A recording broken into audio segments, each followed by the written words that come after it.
உலக அளவில் அதிகமான மக்கள் தொகையை கொண்ட முதல் நாடாக இருக்கக்கூடியது நம்ம இந்தியா தான். இங்கே மொபைல் ஃபோன்ஸ் தேவையும் நாளுக்கு நாள் அதிகரிச்சுக்கிட்டே இருக்குது.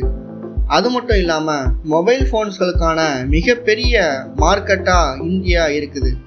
மொபைல் ஃபோனோட எக்ஸ்போர்ட் கடந்த நிதியாண்டோட ஒப்பிடும்போது நடப்பு நிதியாண்டில் 40% அதிகரிச்சிருக்கிறதா எதிர்பார்க்கப்படுது.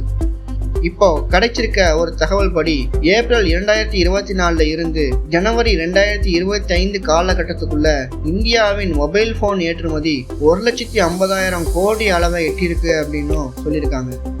எதிர்பார்ப்புகளின்படி 2025 இருந்து 2026 உள்ள நிதியாண்டில் ரூபாய் 1,80,000 கோடி வரை உயரும் அப்படின்னும் சொல்லியிருக்காங்க.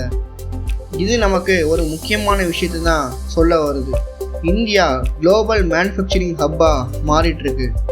இந்திய வரலாற்றில்